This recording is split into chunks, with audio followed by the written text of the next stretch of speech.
బీసీలకు రాజ్యాధికారమే ధ్యేయంగా BC reservation అనేది ఎవరో ఇచ్చే భిక్షం కాదు, ఇది మా హక్కు అంటూ గలమెత్తుతూ బీసీ ధర్మ పోరాట దీక్షకు పిలుపునిచ్చింది. బీసీ జేఏసీ ఆధ్వర్యంలో పిలుపునిచ్చినటువంటి దీక్షకు మరి బీసీ సమాజం అంతా ఏకతాటిపైకి వచ్చినటువంటి సందర్భం. సో మనతో పాటు టీపీసీసీ అధికార ప్రతినిధి గాజర్ల అశోక్ ఉన్నారు. సో ఇప్పటికే ఉవ్వెత్తున ఎగిసిపడినటువంటి తెలంగాణ ఉద్యమంలో స్వరాష్ట్రం సాకారమైంది. అదేవిధంగా కూడా మరో ఉద్యమం బీసీ సమాజానికి మరి పోరాటానికి సంసిద్ధమైందని చెప్పుకోవచ్చు. తప్పకుండా, ఎందుకంటే తెలంగాణ అంటేనే అసమానతలకు వ్యతిరేకంగా, అన్యాయానికి, దోపిడీకి వ్యతిరేకంగా పోరాడినటువంటి ఒక గొప్ప చైతన్యకరమైనటువంటి గడ్డ ఇది. కాబట్టి తప్పనిసరిగా ఇవాళ దేశవ్యాప్తంగా ఉన్నటువంటి అసమానతలకు వ్యతిరేకంగా, సామాజిక న్యాయం కోసం జరిగేటువంటి పోరాటంలో తెలంగాణ తప్పనిసరిగా ముందు వరుసలో నిలబడుతుందనేది మరొక్కసారి నిరూపించేటువంటి ఒక సందర్భం ఇవాళ ముందుకు రావడం అనేది ఒక సంతోషించదగ్గ విషయము. ఖచ్చితంగా బీసీ ఉద్యమం అనేది అదేది ఏదో గొంతెమ్మ కోరిక కాదు. 75 ఏళ్ళు 80 ఏళ్ళ స్వాతంత్రం వచ్చిన తర్వాత కూడా ఈ దేశంలో ఇప్పటికీ అసమానతలు అలాగే కొనసాగుతున్నాయి అనడానికి ఇవాళ బీసీ ఉద్యమం ఒక పెద్ద గుర్తింపునిస్తున్నది. ఎందుకంటే అసమానతలు ఉన్నాయి కాబట్టి అసమానతల వ్యతిరేకంగా పోరాటాలు చేయాల్సినటువంటి అవసరం, సందర్భం ముందుకొచ్చింది. అలాంటి అసమానతలకు వ్యతిరేకంగా జరిగే పోరాటంలో తెలంగాణ ప్రజలు, తెలంగాణ ఉద్యమ నాయకులు ముందు వరుసలో నిలబడడం అనేది తప్పనిసరిగా దేశానికి ఎంతో ఉపయుక్తమైనటువంటి విషయంగా ఉండబోతున్నది. అయితే ఇవాళ ఈ రాష్ట్రంలో బీసీ ఉద్యమాలకు ఒక ప్రేరణనిచ్చే అంశంలో కాంగ్రెస్ పార్టీ సంపూర్ణమైన మద్దతు దీనికి ఇస్తున్నది. బీసీలకు 42% రిజర్వేషన్ కల్పించాలనేటువంటి ఒక స్పష్టమైన లక్ష్యంతో ఉన్నది. ఆ లక్ష్యం కోసమే కాంగ్రెస్ పార్టీ కూడా పనిచేస్తున్నది. అయితే అవాంతరాలు ఎన్ని వచ్చినా అవాంతరాలకు సపోర్టుగా బీసీ సమాజం అంతా మేము కూడా మీ వెంట ఉన్నాం, మీరు ఖచ్చితంగా ముందుకు కదలండి, బీసీ సమాజం అంతా కూడా రాష్ట్ర వ్యాప్తంగా ముందుకు రావడం అనేది చాలా సంతోషించదగ్గ విషయం.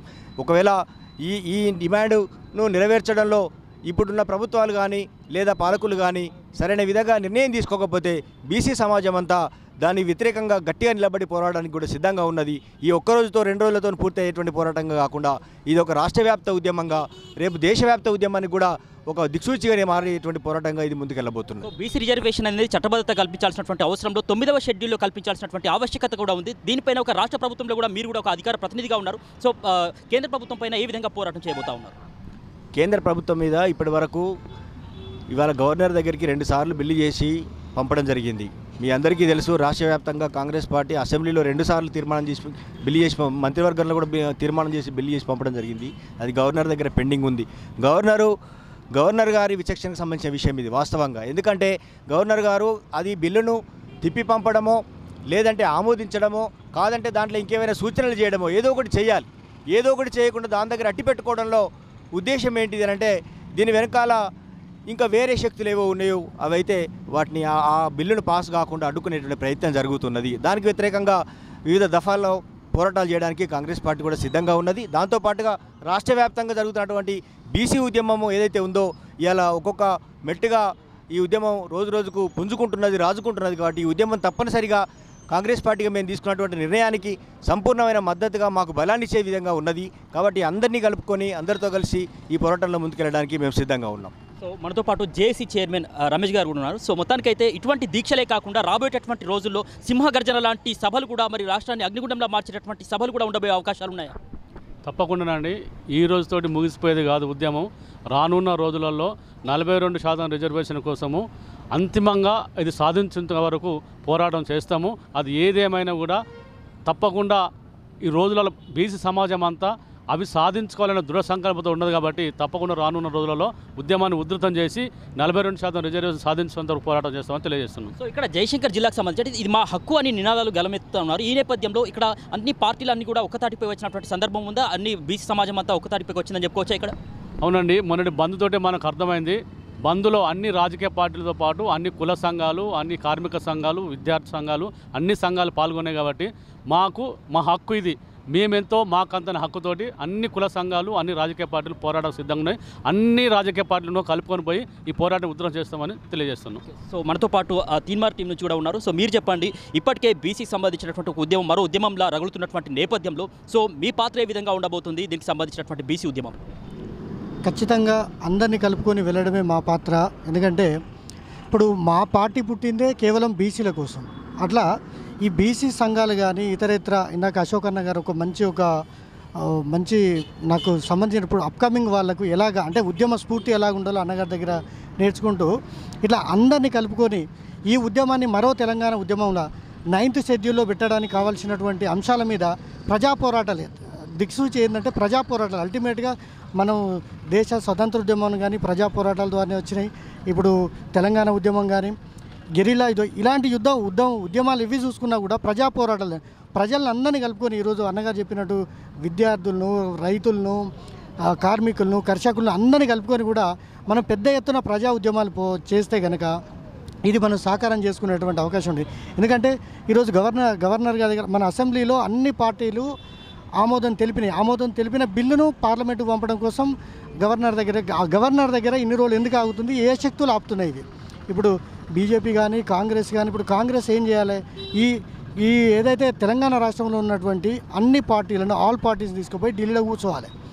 ఈ అంశం మీద తప్పకుండా అన్ని పార్టీల ఎజెండాలు పక్కబెట్టి మన బీసీ, ఎస్సీ, ఎస్టీ, మైనార్టీలు ఈరోజు అన్ని కుల సంఘాలు కూడా మనకు మద్దతు తెలపడం జరుగుతుంది. ఎందుకంటే ఈడబ్ల్యూఎస్ అప్పుడు ఎవరు కూడా వ్యతిరేకించలేదు, ఈరోజు కూడా ఎవరు కూడా వ్యతిరేకించడం లేదు. కానీ ఈడబ్ల్యూఎస్ ఆమోదించినంత తొందరగా ఈ బీసీలకు 42% రిజర్వేషన్ ఎందుకు కాకపోతుంది? దీనికోసం పెద్ద ఎత్తున మనం ప్రజా పోరాటాలతోటే, ఎందుకంటే ఈరోజు బీసీ జేఏసీ ఇచ్చిన ఏ పిలుపు కానీ దాన్ని ఖచ్చితంగా తూచా తప్పకుండా ఇది ప్రజాస్వామ్యయుతంగా జరిగేటువంటి పోరాటం. దీనికి ప్రజలతోటి కూడా పెద్ద ఎత్తున మరో తెలంగాణ ఉద్యమంగా మద్దతు దొరుకుతుంది. ఖచ్చితంగా ఈ ఉద్యమాన్ని సాకారం చేసేంత వరకు కూడా ప్రతి ఒక్కరం కూడా రోడ్డు మీద రావడానికి సిద్ధంగా ఉన్నాం. సో మీరు చెప్పండి, బీసీ సమాజం ఇన్నేళ్ల పాటు వాళ్ళకి సంబంధించినటువంటి హక్కుల పట్ల ఏ విధంగా మరి అసమానతను అనుభవిస్తుంది ఒకసారి చెప్తారా? తరతరాలుగా సమాజంలో సగభాగం ఉన్న బీసీలకు రిజర్వేషన్ల పరంగా రాజకీయ రిజర్వేషన్లే కావచ్చు, ఉద్యోగ ఉపాధి విషయంలో అన్నిట్లలో కూడా బీసీలకు తీరని అన్యాయం జరిగింది. నిజంగా కూడా న్యాయమైన బీసీల 42% రిజర్వేషన్ సాధించేంత వరకు మేము చిత్తశుద్ధితోని బీసీలకు మద్దతిస్తూ బీసీల పక్షాన ఎలాంటి పోరాటాలకైనా సిద్ధంగా ఉంటాం. రాష్ట్ర ప్రభుత్వం ఈరోజు అసెంబ్లీ తీర్మానం చేసి కేంద్రానికి పంపించింది. కేంద్రం చేయవలసిన పని కేంద్రం చేయాలి. కేంద్ర ప్రభుత్వం మీద ఇప్పటికే మా రాష్ట్రంలో ఉన్న నాయకత్వం జంతర్ మంతర్ కాడ ధర్నా చేయడం జరిగింది. మంత్రుల బృందం కావచ్చు, ఎంపీల బృందం కావచ్చు, పార్లమెంట్ వరకు కూడా సమస్యను తీసుకుపోయింది. పార్లమెంట్లో కూడా ఈ సమస్యను లేవనెత్తింది. ఇప్పుడు ఓబీసీ అని చెప్పుకునే ఎవరైతే ఉన్నారో మన ప్రధానమంత్రి గారు బీసీలకు న్యాయమైన 42% రిజర్వేషన్ తక్షణమే పార్లమెంట్లో ఆమోదించి చట్ట రూపంలో దీన్ని తీసుకురావాలని చెప్పి రాబోయే రోజులలో బీసీలకు అన్యాయం జరిగితే ఈ రాష్ట్రం మరో అగ్నిగుండంలా తయారవుతుంది. తక్షణమే ప్రజా జీవితం అక్షవ్యక్షం కాకముందే కేంద్రంలో ఉన్న ప్రభుత్వం కావచ్చు, రాష్ట్రంలో ఉన్న ప్రభుత్వం కావచ్చు చిత్తశుద్ధితోని బీసీల కోసం న్యాయమైన పోరాటానికి అందరూ కూడా మద్దతుగా రోడ్లపైకి రావాల్సిందిగా మేము పిలుపునిస్తాం. సో మరికొంతమంది కూడా ఉన్నారు. సో మీరు చెప్పండి, మొత్తానికి బీసీల ఉద్యమానికి సంబంధించి మీ పోరాటం ఏ విధంగా ఉండబోతుంది భారతీయ జనతా పార్టీ నుంచి? బీసీల ఉద్యమం కోసం భారతీయ జనతా పార్టీ చిత్తశుద్ధితో ఉంది. ఈ రోజున మేము ప్రజలందరికీ ఈ వేదిక ద్వారా ఒకటే తెలియజేస్తున్నాం. తెలంగాణ ఉద్యమానికి ఏ విధంగా అయితే చిన్న పిల్లవాడు నుండి ముసలివాడి వరకు కూడా మరి ఉద్యమంలో కలిసి వచ్చి తెలంగాణ రాష్ట్రాన్ని ఏ విధంగా సాధించుకున్నామో అదేవిధంగా ఈ యొక్క బీసీ ఉద్యమంలో ప్రతి ఒక్కరు కూడా పాల్గొనాల్సినటువంటి అవసరం ఉంది. ఎందుకంటే ఇప్పటి వరకు మన బీసీ ఉద్యమం బీసీ రిజర్వేషన్ల కోసం మరి ఈ ఐకమత్యంగా జేఏసీ ఆధ్వర్యంలో ఉద్యమాలు చేసినటువంటి పరిస్థితులు లేవు.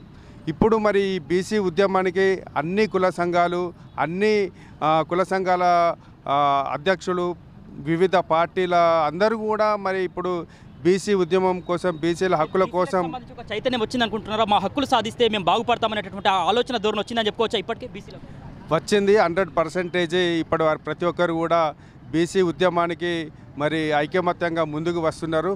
మేము ఈ ఉద్యమాన్ని ప్రజల్లో కూడా తీసుకెళ్ళడానికి ఈ వేదిక ద్వారా మేము ఒక ప్రణాళిక రూపొందిస్తున్నాం. ఎందుకంటే ఏదైనా కూడా ఏ ఉద్యమం ద్వారా అయినా కూడా విజయం సాధించాలంటే కొంత సమయం పడుతుంది. ఇప్పుడు ఆ సమయం వచ్చింది. మేము ఆ సమయాన్ని సద్వినియోగం చేసుకోవడానికి ప్రజలందరినీ కూడా మరి ఏకం కావాలని ప్రతి ఒక్కరిని కూడా ఈ యొక్క మీడియా ద్వారా మేము బీసీ సంఘాలను, ఎస్సీ వాళ్ళను కూడా ప్రతి ఒక్కరిని కూడా మద్దతు కోరుతున్నాం. సో ఉవ్వెత్తున ఎగిసిపడ్డ తెలంగాణ ఉద్యమంలో పాట కూడా ఎంతో కీలకంగా నిలిచింది. ఇక్కడ బీసీ సమాజానికి సంబంధించినటువంటి హక్కులపై ఒక పాట రూపంలో ఒకసారి వాళ్ళ హక్కులకు సంబంధించి మీ మాటల గారడి మాయలు తెలిసే అగ్రవర్ణులారా అవి నీటి మూటలని తేలిపోయిన ఈ రాజకీయ నాయకులారా, చెప్పిన మాటలే చెప్పి చెప్పి పిట్ట కథలను అల్లినారయ్యా. ఉద్యమాలని ఊదరగొట్టి బీసీ నాయకుల మోసము చేస్తిరి. మీరు ఎదురు లేదని ఎగురుతున్నారు అగ్రవర్ణులారా. మిమ్ముల రాళ్లతో కొట్టే రోజులు వచ్చినాయి రాజకీయ నేతలారా. మూకుమ్మడిగా పోరాటం చేసినటువంటి మేటి గడ్డ ఈ భూపాలపల్లి గడ్డగా నిలిచింది. అదేవిధంగా జయశంకర్ సార్ పేరు పెట్టుకున్నటువంటి ఈ జయశంకర్ జిల్లాలోనే ఈ భారతదేశానికే దిక్సూచిగా బీసీ ఉద్యమ నాయకులు పుట్టుకొచ్చినారనేటువంటి విషయాన్ని నేను సవినయంగా మీ అందరికీ కూడా మనవి చేస్తూ ఉన్నాను. బీసీల మహాధర్మ పోరాటానికి సంబంధించి ఇక్కడ మహిళా లోకం కూడా కదిలొచ్చింది. సో మీరు చెప్పండి, బీసీ సమాజానికి సంబంధించి ఈ పోరాటాన్ని ఏ విధంగా మహిళా లోకంలో మీరు కూడా ఈ విధంగా ముందుండబోతున్నారు? బీసీ సంఘం అంటే ఏందండి, అసలు మమ్మల్ని ఏ వర్గంలో ఎటు వారేస్తారో మాకు అర్థం కాకుండా ఉంది. తరతరాల నుంచి ఎప్పటి నుంచో ఆడవాళ్ళను అనగదొక్కడానికే అన్నట్టు బీసీ సంఘం అంటేనే మొత్తం అందరినీ తీసేస్తారు. అసలు మా పిల్లల్ని కానీ మమ్మల్ని కానీ ఎవరిని కానీ అసలు మాకు 42% రిజర్వేషన్ ఇవ్వట్లేదు.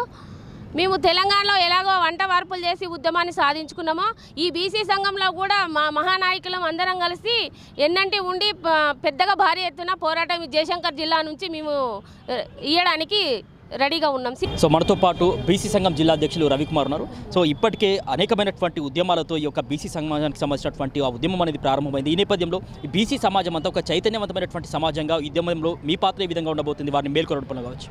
బీసీ సంఘంలో చాలా రాజకీయ పార్టీలు అధికారానికి ఎక్కి గద్దెనెక్కిన బాపది ఇప్పటి వరకు కూడా పట్టించుకున్న దాఖలా లేదు. మాది నిజమైనటువంటి ధర్మ పోరాట దీక్ష. ఇప్పటి నుంచి 100కు పైబడి ఉన్నటువంటి బీసీ కులాలన్నింటినీ కూడా చైతన్యపరిచి ముందుకు తీసుకుపోవడంలో మా పాత్ర తప్పకుండా ఉంటుంది. ఖచ్చితంగా కూడా ఆర్ కృష్ణన్న గారి ఆధ్వర్యంలో ఏదైతే బీసీ జేఏసీ ఏర్పడ్డదో చట్టసభలలో కూడా బీసీలకు రిజర్వేషన్ కల్పించాలని ఖచ్చితమైనటువంటి మా పోరాటం అనేది కొనసాగుతుందని చెప్పేసి ఈ యావత్తు బీసీ సమాజానికి తెలపడం జరుగుతుంది. సో విద్యార్థి నాయకులు కూడా ఈ యొక్క పోరాట దీక్షకు మద్దతు ఇచ్చినటువంటి పరిస్థితి. సో విద్యార్థులకు సంబంధించినటువంటి బీసీ సమాజానికి సంబంధించినటువంటి విద్యార్థుల పాత్ర ఈ ఉద్యమంలో ఏ విధంగా ఉండబోతుంది? నాడు తెలంగాణ స్వరాష్ట్రం కోసం ఎంతోమంది ఉద్యోగులు, నిరుద్యోగులు, ఉద్యమకారులందరూ ఎంతోమంది ప్రాణత్యాగాలు కోల్పోయి తెలంగాణ రాష్ట్రాన్ని సాధించడం చూసాం. అదేవిధంగా బ్యాక్వర్డ్ క్లాసులు అంటే మేము వెనుకుండి అగ్రవర్ణాలను నడిపించిన చరిత్ర ఇంతకుముందు. కానీ ఇప్పుడు మేము మేల్కొన్నాం. మా హక్కుల కోసం మేము 42% ఎక్కువ ఉన్నప్పటికీ 42% హక్కుల కోసం నిర్విరామంగా ఈ బీసీ సభల్లో, చట్టసభల్లో ఏది విద్యార్థుల చదువుల పట్ల కావచ్చు, ఉద్యోగాల పట్ల కావచ్చు, రాజకీయాల పట్ల కావచ్చు, రాజ్యాంగం అంబేద్కర్ గారు ఏ విధంగా అయితే రాసిండో దానిలో మా హక్కుల కోసం మేము బీసీల మందం ఏకమై ఎక్కడ ఏ సభలు నిర్వహించినా కూడా ఆ సభల్లో మా గొంతు విప్పి మా హక్కుల సాధనకై ఉద్యమిస్తామని చెప్పేసి కోరుకుంటున్నాం. సో ఇది మొత్తానికైతే తెలంగాణ గడ్డకు ఉద్యమాలు అనేవి కొత్తది కాదు. మరి పిడికిలి బిగించి స్వరాష్ట్రాన్ని సాధించుకున్నటువంటి గడ్డ ఇది. అదేవిధంగా బీసీలకు సంబంధించినటువంటి అసమానతపై ఇప్పటికే అనేకమైనటువంటి పోరాటాలు మరి సిద్ధమైనటువంటి నేపథ్యంలో మరి జయశంకర్ జిల్లానే ఒక దేశానికి దిక్సూచిలాగా ఇక్కడ పోరాటాల్ని ఉధృతం చేసే విధంగా బీసీలకు సంబంధించినటువంటి హక్కులు సాధించే విధంగా 42% రిజర్వేషనే ధ్యేయంగా పోరాటం ఉండబోతున్నట్టు ఇక్కడ బీసీ జేఏసీ ఆధ్వర్యంలో తలపెట్టినటువంటి దీక్షలో పాల్గొన్నటువంటి నాయకులంతా కూడా ముక్త కంఠంతో చెప్తున్నటువంటి మాట. వీడియో జర్నలిస్ట్ సోహెల్తో సమీర్, ఆర్బీ న్యూస్.